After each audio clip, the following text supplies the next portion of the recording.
today we are going to be feeding some of this to some of those.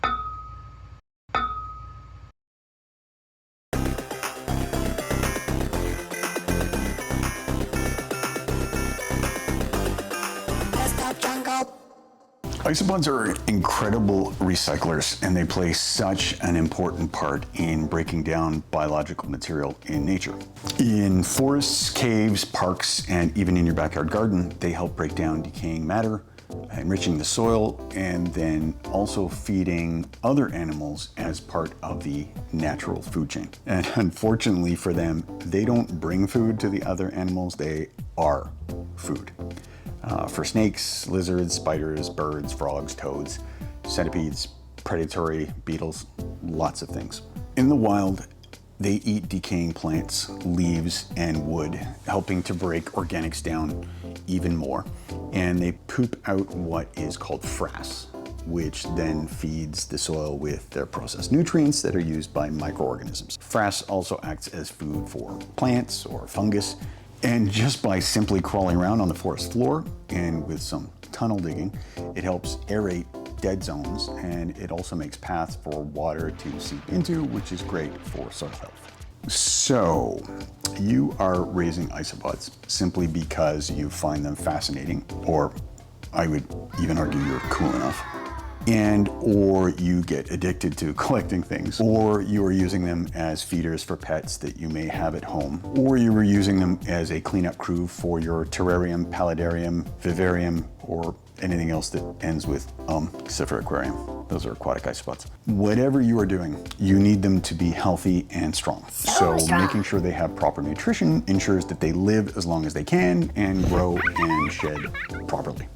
There's a broad variety of things that isopods eat, and if you watched my isopod bin build video, I started listing just a few of them. In nature, isopods are opportunistic feeders. Basically, whatever they have the opportunity to eat in nature and that is suitable for their diet, they're going to eat.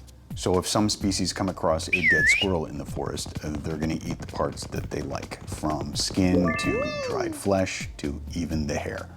Although since isopods don't have crazy strong jaws, the easier parts to eat are the decomposing ones. In fact, some hobbyists have even put head hair, fingernails, and toenails in with them. They will eat them, but that's more for the keratin or the protein, but it's not a good source of nutrition.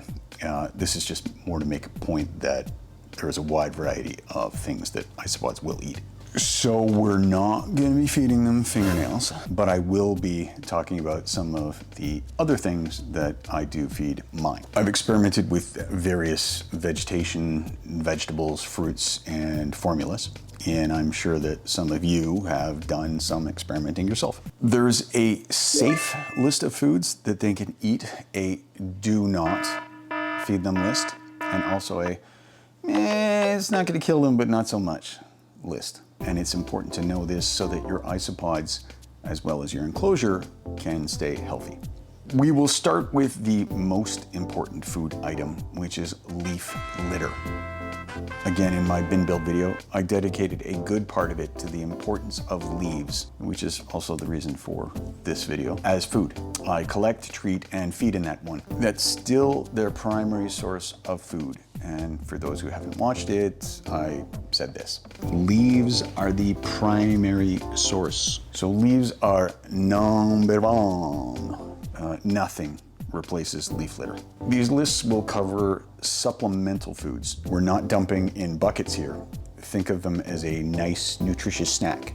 Every once in a while, in between them eating their main leaf litter diet. And this list also serves as a very important reminder that just because it's organic matter does not make it safe. So the safe list is here, or maybe there. I'll figure it out in editing. The top supplemental food is mushrooms. Fungal matter makes up a good part of an isopod diet in the wild through either directly grazing on fungus or molds or mycelium and all that awesome naturally decaying matter. I would stick with all the edible ones like button, shiitake, portobello, and any others. Again, the edible ones. Don't pick from the wild, just in case it's poisonous. You can also feed them dried mushrooms and then you rehydrate them with distilled water or reverse osmosis water when you need them. And the benefit is that they keep longer. You can also add in mycelium cultures to your enclosure, or you can use a mushroom starter kit. And once they establish, they will provide a reliable, almost constant food source for a very long time. But you still need leaves, okay? So we have carrots, cucumber, zucchini, sweet potato, pumpkin, romaine lettuce, way more nutritious than iceberg lettuce, which is just basically water held together by thin cells. Spring mix salad, they kind of pick their favorites out of that, and they love dandelion leaves. Apple cubes, no seed. Pear cubes, no seed. Boiled green peas, but use that sparingly as they're really high in protein and too much can harm sensitive isopods. They really like melons as well. All of mine really like watermelon. And just note that it's called a watermelon because it's mostly water and too much can spoil. And if you can, purchase organic. But whether they are organic or not, and even with organics, there's still some form of pesticide residue. So I do my best to feed the meaty parts of the fruits and the veggies and not the skins. Otherwise, pesticides, you risk killing off your pets.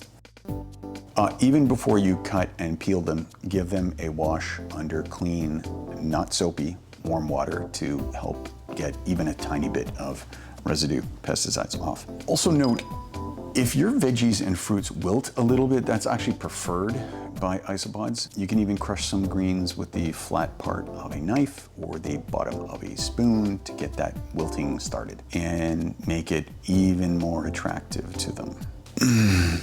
Smushed veggies. That was my ASMR segment.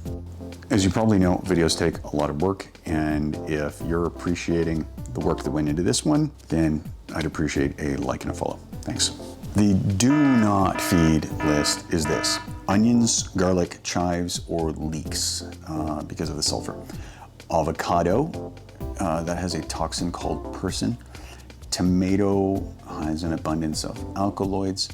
Spinach, I know, right? What? It's the oxalates. Isopods eat plants in the wild that contain oxalates, but in a small enclosure, too much oxalate messes up their ability to properly absorb and process calcium, which they need to do things like molt and grow and even reproduce, because babies are made of calcium.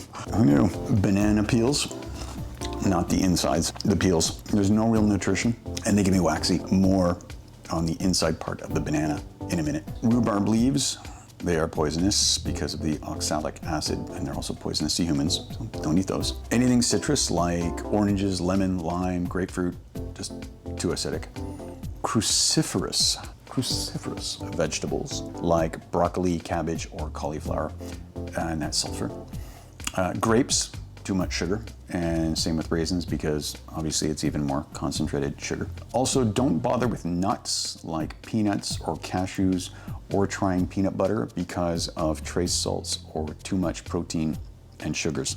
Salt is deadly for isopods. As I said in the bin build video, isopods need their breathing gills moist, and salt basically pulls water out of their body tissues. Effectively, it dries them out. It also messes with the ion balance as well, so basically it just screws up their bodily functions. And now excuse me, it's not gonna kill them, but not so much list. And by not so much, I literally mean don't put in too much.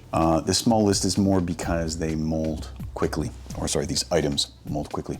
So use these sparingly and only in small pieces. The bananas that I talked about before, the peels are bad, but the meaty parts are okay. Berries like strawberry or blueberry or raspberries, they're high in sugar and they mold easily. Some people have fed corn. I haven't. You can try, just make sure it's cooked. Bell peppers, so red, orange, yellow are good in small doses, but there's a very small window between when they get soft enough to eat and then start rotting. I know there are some people who use duckweed or other extra/unwanted aquarium plants, but again, I would use those sparingly because of their higher oxalate levels. Now there's another list of stuff that they love that isn't veggies or fruits, but it satisfies a lot of their nutritional needs in one way or another.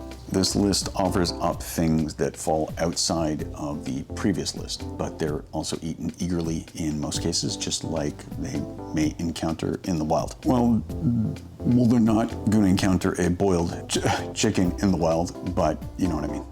There's that boiled chicken that I was talking about. Make sure that's unsalted and no seasoning.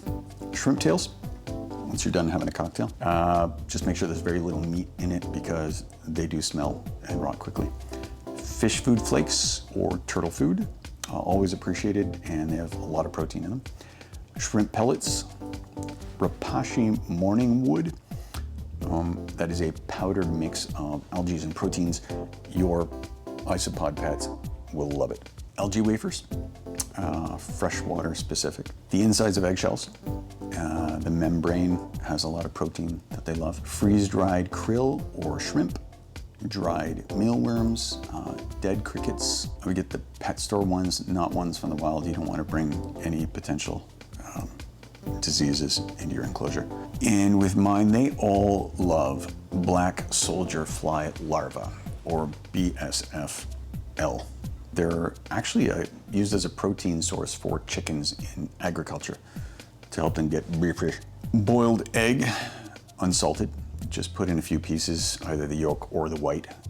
Again, just watch for spoilage. I actually had a death of one of my morning geckos.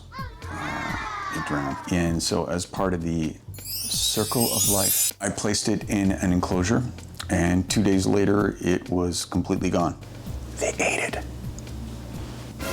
Some people feed dog or cat kibble with some success. I don't, because there are so many better options on this list. Don't get angry. And some may have salt in their ingredients list. Now, across these lists, each species will have its own preferences. Even within their own family/genus, you may find some differences in what they eat at the species level. For example, Armadillidium vulgare loves leaf litter, veggies, and protein, and so does Armadillidium klugi,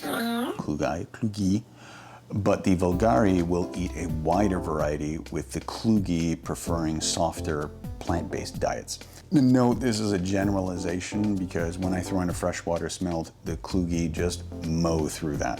Cubaris murina theoretically focuses on leaves and wood, while the Cubaris rubber ducky likes extra calcium and loves protein. And then when you put in food, make sure you keep it near the dry end of the bin. And if you're asking, what the heck do you mean the dry end of the bin? Then please watch the bin build video.